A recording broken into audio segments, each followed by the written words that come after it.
Hello friends, welcome back to Tempus TV. It is actually a crazy busy day down here on Jom Tien Beach. I don't know if it's a holiday weekend or what, I cannot keep up. But today we're going to a new spot, somewhere I haven't been yet. Well, I kind of been there, not really though. When I first got to Pattaya about a year ago, I definitely had a list of all the markets I wanted to check out. I'm spoiled, I'm right next to a really good one here in Jom Tien. But my Thai friends always recommend the same one over and over, so we're actually gonna go check that out, and we're gonna talk about some good points on the way. Some of the worst advice that I hear people giving to others that are planning on moving to Thailand. Let's go.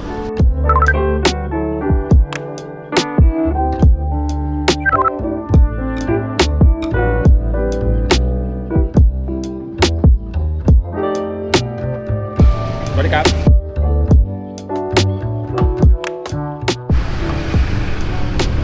I don't know if there's a car show this weekend or what, but I just saw those 350s that you guys saw in that clip. Well, one of them was the 370. And then I saw a couple DC5 Integras. I saw a couple Ferraris on the beach. I wonder maybe, it's probably just a holiday weekend. Maybe those guys are just out for a cruise. But if you guys do know someone that can plug me on all the car happenings, especially in Pattaya, I've been looking for forums, Instagram groups, whatever. Maybe you know somebody that can plug me in. Hook a guy up.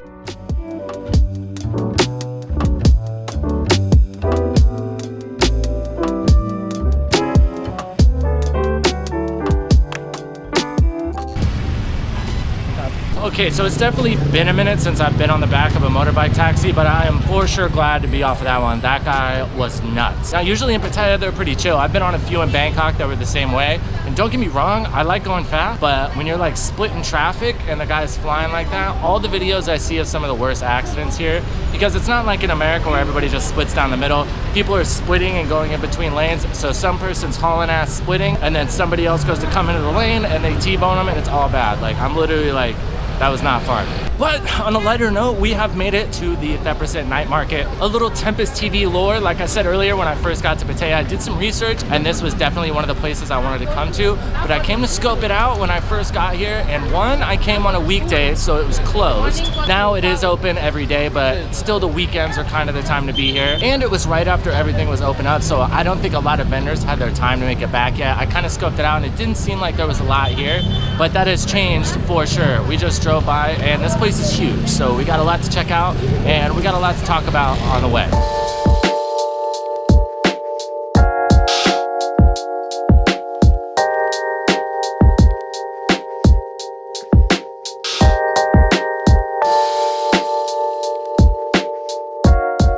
Alright, so we have made it over to at least some of the food. I'm not really sure if this is all of it, but from what I can tell so far with the clothes and stuff, you might have been able to as well.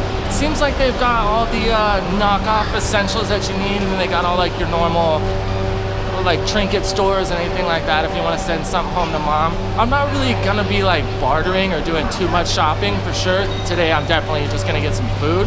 But if you guys would like to come back and see some more price stuff when it comes to clothes and things like that, I do have a couple videos up already at some other markets here at Pattaya talking about and bartering over some prices a little bit. I'm guessing it's probably relatively close to the same here, or maybe not. I'm not really sure. If that's something you want to see, let me know.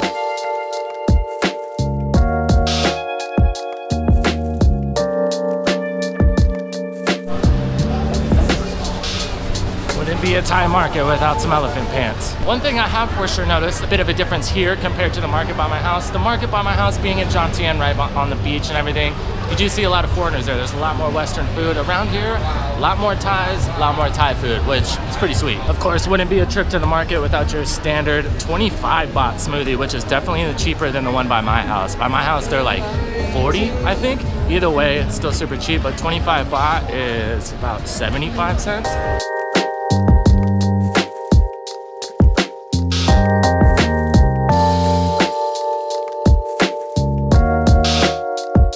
Another thing I'm kind of noticing when you're hopping around on like the little smaller beach markets and stuff, granted they're catered a lot more to Westerners, you see a lot of the same food. Especially here, there's literally everything. Like, it might be kind of hard to tell on video how huge this place is, but it's massive. It's for sure the biggest one I've been to.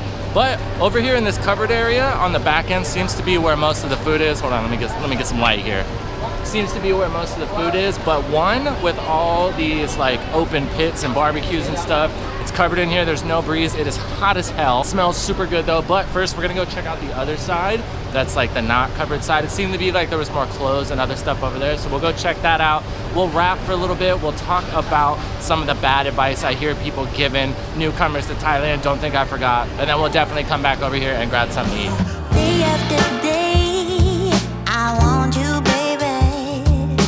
Night after night, I need your love.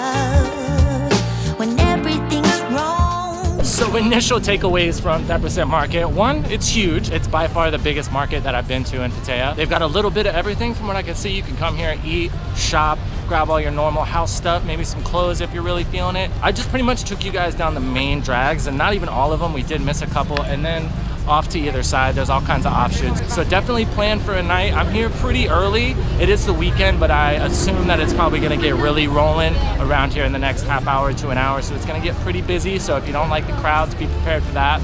But as you might have seen on the sign in the beginning, it is open 7 days a week now.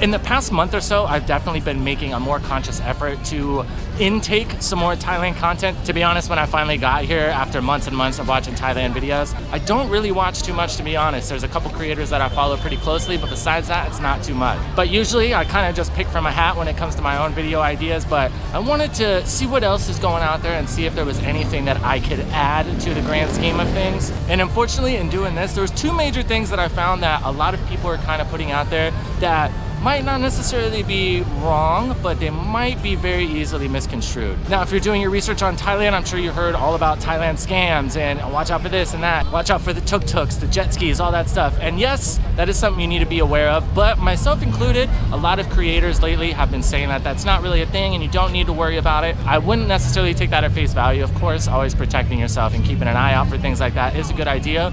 But there's something that goes by the wayside that kind of goes in the same realm with this that I feel like not a lot of people talk about, and that is the high-level scams that can happen in Thailand. Now, there's tons of property fraud, bank fraud, things like that, and I feel like, unfortunately, if people are out there saying there's no scams, this is something that people might not think about and might kind of let their guard down. So this is something that happens. It happens in Thailand just like anywhere else in the world. So keep an eye on your financials. If you are going into business with someone, make sure that that is somebody you can trust and you're not putting yourself out there to be caught in a bad position. So of course, being a content creator, a lot of the times we want to show the fun, the good times, and it can be hard to be negative. You don't want to be on camera making it seem like everything sucks, because of course that's not true. But one thing that can happen with that, if you're only focusing on the positive, it can kind of give people a negative context. And one thing I've seen with Thailand content in particular can kind of be this air of Thailand is a all-time party and you can come here and just cut loose and be crazy and party all the time. Now, I'm sure that a lot of people are smart enough to know that that's not sustainable, but I have seen it firsthand. People come here with that mentality that they can just willy-nilly go off the rails, but unfortunately this does lead to financial problems, addictions, all kinds of things. So just make sure that you're taking everything at face value, and just remember that us as content creators, we're always trying to provide a fun experience, a fun video for you guys to watch, but of course when it comes to normal day-to-day life, a lot of those things aren't necessarily sustainable. All right guys, well that is it from 10% Night Market. I will definitely be back. There's more to see. Like I said earlier, if you want me to come and kind of haggle some prices and do a little in-depth dive on that, make sure you let me know in the comments. Got to get home and get this video rolling for you guys. If you're new to the channel, we do live streams at least twice a week, so make sure you're keeping an eye out for that. And as always, I hope you guys have a great day. We'll catch you in the next one. Day after day, I want you, baby. Night after night, I need your love. When everything's wrong, you come and make it right, yeah. And I feel so